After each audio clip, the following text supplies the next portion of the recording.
বন্ধুরা, আমাদের খুঁটিনাটি বিশ্লেষণ পাঠশালার আজকের ভিডিওতে আপনাদের সবাইকে স্বাগতম। আজকে আমরা আলোচনা করব অনার্স প্রথম বর্ষের অর্গানিক কেমিস্ট্রি সাবজেক্টের আজকের এই গুরুত্বপূর্ণ কোয়েশ্চেনটি। চলুন তাহলে শুরু করা যাক।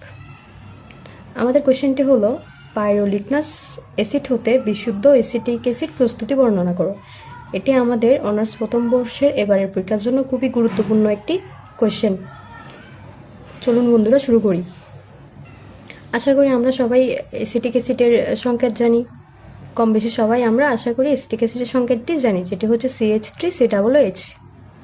এখন আসুন পাইরোলিগনাস অ্যাসিডটি কী এটা আমরা জানব। পাইরোলিগনাস অ্যাসিড কী? পাইরোলিগনাস অ্যাসিড হলো কাঠের অন্তর্দম পাতন করলে আমরা যে তরলটা পাবো তার উপরিভাগে জলীয় স্তরটি হলো পাইরোলিগনাস অ্যাসিড। আমি আপনাদের লিখে দিচ্ছি, দেখুন।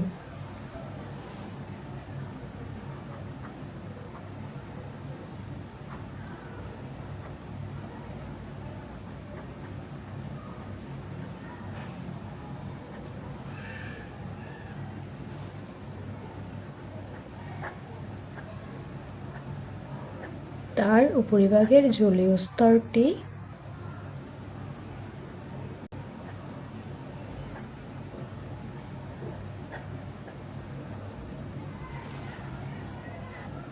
মূলত এটি হলো আমাদের পাইরোলিগনাস অ্যাসিড, অর্থাৎ কাঠের অন্তর্দম পাতন করলে যে তরল পাওয়া যায় তার উপরিভাগের জলীয় স্তর, এই জলীয় স্তরটাই হলো আমাদের পাইরোলিগনাস অ্যাসিড।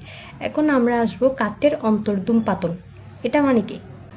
কাঠের অন্তর্দম পাতন হলো বাতাস বা অক্সিজেনের অনুপস্থিতিতে, বাতাস বা অক্সিজেনের কি হবে, বাতাস বা অক্সিজেনের অনুপস্থিতিতে কাঠকে তীব্রভাবে উত্তপ্ত করে কি করব আমরা, কাঠকে ভেঙে ফেলবো। ওটাই হচ্ছে আমার কাঠের অন্তর্দম পাতন। আচ্ছা, অর্থাৎ বাতাস বা অক্সিজেনের অনুপস্থিতিতে,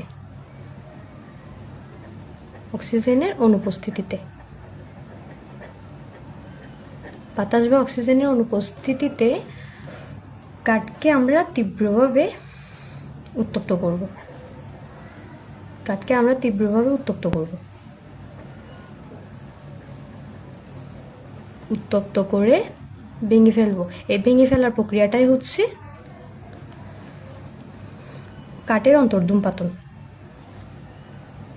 আশা করি আপনারা এখানে বুঝে গিয়েছেন পাইরোলিগনাস অ্যাসিড, তারপরে হচ্ছে কাঠের অন্তর্দম পাতন কি, এসব আপনারা আশা করি বুঝে গিয়েছেন। এখন আমরা আসবো আসল টপিকে, যেটা হচ্ছে পাইরোলিগনাস অ্যাসিড হতে বিশুদ্ধ অ্যাসিটিক অ্যাসিড প্রস্তুতির বর্ণনা। আমরা এখন পাইরোলিগনাস অ্যাসিড হতে বিশুদ্ধ অ্যাসিটিক অ্যাসিড প্রস্তুতিটা শিখব। নর্মালি আমরা রসায়নের ভাষায় কি জানি, কোনো একটা দ্রবণের মধ্যে যখন বিভিন্ন রকমের দ্রবণ একসাথে মিক্স অবস্থায় থাকে, কোনো একটা দ্রবণের মধ্যে যখন বিভিন্ন রকমের দ্রবণ একসাথে থাকে তখন আমরা কি করি, পাতন করি। পাতন করলে আমরা কি করতে পারি, পাতন করলে আমরা এখানের মধ্যে যা যা জিনিস আছে সব কি করতে পারি, আলাদা আলাদা করে আমরা পেয়ে যেতে পারি। কিন্তু এখানে পাইরোলিগনাস অ্যাসিড আর অ্যাসিটিক অ্যাসিডের মধ্যে আমরা কি করতে পারি না, পাতন করতে পারি না। কেন? তার কারণ হচ্ছে অ্যাসিটিক অ্যাসিড আর এই অ্যাসিটিক অ্যাসিড আর পানির স্ফুটনাঙ্ক খুবই কাছাকাছি। পানির স্ফুটনাঙ্ক, অ্যাসিটিক অ্যাসিড আর পানির স্ফুটনাঙ্ক খুবই কাছাকাছি হয়, যার কারণে আমরা কি করতে পারি না, এদের মধ্যে সরাসরি পাতন করতে পারি না। আমি একটা কথা বলতে ভুলে গিয়েছিলাম, এই পাইরোলিগনাস অ্যাসিডের মধ্যে আরও কিছু দ্রবণ থাকে, সেগুলো হলো 10% অ্যাসিটিক অ্যাসিড, 2-3% মিথানল, 2-3% মিথানল, আর 0.5% অ্যাসিটোন। চলুন এবার আমরা প্রস্তুতি শুরু করি। মূলত যেহেতু আমরা এখানে সরাসরি পাতন করাতে পারবো না, তাহলে আমাদের এখানে প্রস্তুতিটা 4 ধাপে করতে হবে। আসুন, প্রথম ধাপটি হলো চুন সহযোগে উত্তপ্তকরণ।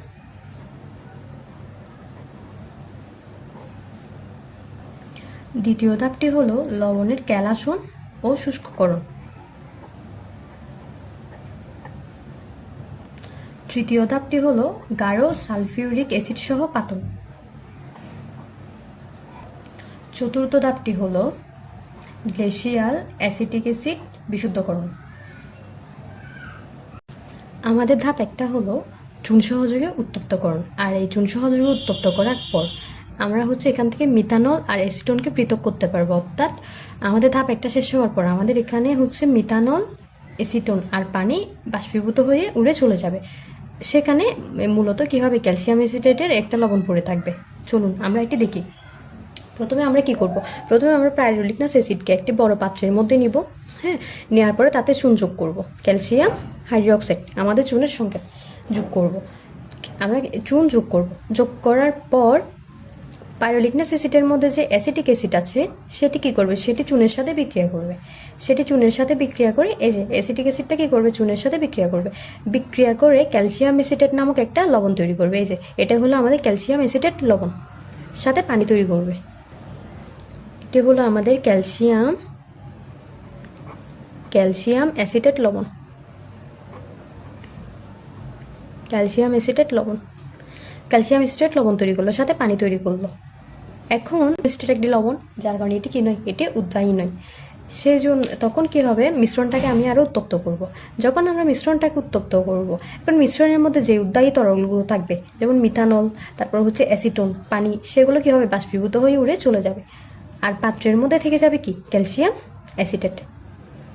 শুধু পাত্রের মধ্যে এই ক্যালসিয়াম অ্যাসিটেটটাই দ্রবণ হিসাবে কী হবে, পড়ে থাকবে। আশা করি আপনারা ধাপ একটি বুঝতে পেরেছেন। চলুন এবার ধাপ 2-এ মুভ করা যাক। আমাদের ধাপ 1-এ পাত্রের মধ্যে হচ্ছে ক্যালসিয়াম অ্যাসিটেট দ্রবণটা থেকে গিয়েছিল। এখন ধাপ 2 আসুন, লবণের গ্যালাসন ও শুষ্ককরণ। পাত্রে যে ক্যালসিয়াম অ্যাসিটেট দ্রবণ থেকে গিয়েছিল সেটাকে আমরা কি করব, বাষ্পীভূত করে আর একটু ঘন করব। হ্যাঁ, ঘন করার পর একটু ঠান্ডা করব। ঠান্ডা করলে কি হবে, ক্যালসিয়াম অ্যাসিটেট শুষ্ক হয়ে যাবে, শুষ্ক অবস্থায় চলে আসবে। ফলে আমরা কি পাবো, কিছু ক্যালাস বা গুঁড়া পাবো। ক্যালসিয়াম অ্যাসিটেটে কিছু ক্যালাস বা গুঁড়া পাবো, যেই ক্যালাস বা গুঁড়াকে বলা হয় গ্রে-লাইম। এটি হলো আমাদের ধাপ 2। চলুন এবার আমরা ধাপ 3-তে মুভ করি। আমাদের ধাপ 3 হলো গাঢ় সালফিউরিক অ্যাসিড সহ পাতন। আমরা যে ক্যালসিয়াম অ্যাসিটেটের গুঁড়ো পেয়েছিলাম, ওই ক্যালসিয়াম অ্যাসিটেটের গুঁড়োর সাথে আমরা কি করব, সালফিউরিক অ্যাসিড মিশ্রিত করে পাতন করব।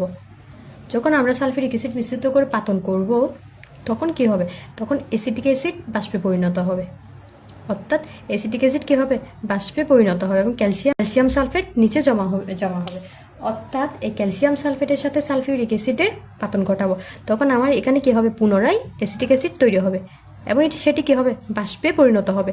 প্লাস এই ক্যালসিয়াম সালফেটটা কী হবে, পাত্রের নিচে জমা হবে। আমার এখানে জায়গা না থাকায় আমি চিহ্নটা এখানে এভাবে দিয়েছি, আপনারা পাশেই দিবেন। এরপর আমরা কি করব, এরপর বাষ্পটাকে ঘনীভূত করব। বাষ্পটাকে আমরা যখন একটু ঘনীভূত করব, তখন আমরা কি পাবো, ওই দ্রবণের মধ্যে 85 থেকে 90% অ্যাসিটিক অ্যাসিড পেয়ে যাব। কিন্তু আমরা কি পাবো না, আমরা 100% বিশুদ্ধ অ্যাসিটিক অ্যাসিড পাবো না, যতক্ষণ পর্যন্ত না আমরা সম্পূর্ণ ধাপ শেষ করব। সেজন্য আমাদের কি করতে হবে, 100% অ্যাসিটিক অ্যাসিড পাওয়ার জন্য আমাদের ধাপ 4 অবধি অবশ্যই যেতে হবে। চলুন এবার ধাপ 4-এ যাই। আমরা ধাপ 3-এ অ্যাসিটিক অ্যাসিড পেয়েছিলাম। এখন এই অ্যাসিটিক অ্যাসিডের মধ্যে সামান্য পরিমাণ পানি মিশ্রিত থাকে, ঠিক আছে। ফলে আমাদের কি করতে হবে, মিশ্রণটিকে একটু ঠান্ডা করতে হবে। ঠান্ডা করার পর আমরা দেখতে পাবো যে অ্যাসিটিক অ্যাসিডটি 16.7 ডিগ্রি সেলসিয়াস তাপমাত্রায় জমে যাবে। জমে কী হবে, তুষারের মতো সাদা আকার ধারণ করবে। কিন্তু এখানের মধ্যে যে পানি ছিল, এই পানিটি কিন্তু তরল অবস্থায় থেকে যাবে। এই তরল পানিটাকে আমাদের কি করতে হবে, ঢেলে ফেলে দিতে হবে। ঢেলে ফেলে দিলে আমরা কি পাবো, 100% বিশুদ্ধ গ্লেসিয়াল অ্যাসিটিক অ্যাসিড। এটি আমাদের বিশুদ্ধ অ্যাসিটিক অ্যাসিড প্রস্তুতি। অর্থাৎ যেটা আমাদের 4টা ধাপে সম্পূর্ণ করতে হয়। আমি আপনাদের সংক্ষেপে আরেকবার বলছি। আমার মোট কয়টি ধাপ আছে, আমার মোট 4টি ধাপ আছে। প্রথম ধাপ হচ্ছে আমার চুন সহযোগে উত্তপ্তকরণ।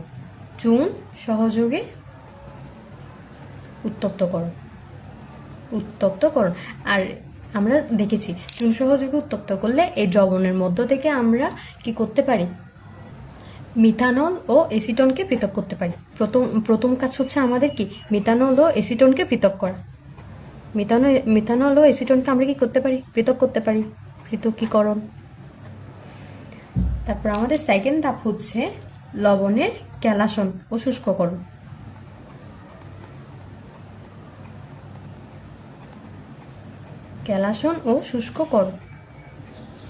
তারপর আমাদের তৃতীয় ধাপ হচ্ছে গাঢ় সালফিউরিক অ্যাসিড সহ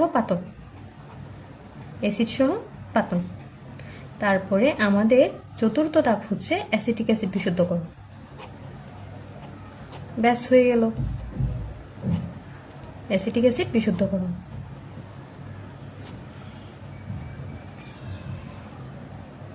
আর এটির মধ্য দিয়ে শেষ হলো আমাদের আজকের ভিডিও।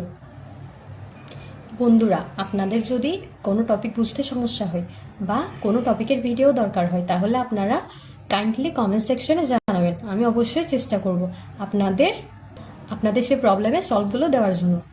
ততক্ষণ অবধি ভালো থাকবেন, সুস্থ থাকবেন, আর আমাদের চ্যানেল সাবস্ক্রাইব করে আমাদের সাথে থাকবেন। ধন্যবাদ।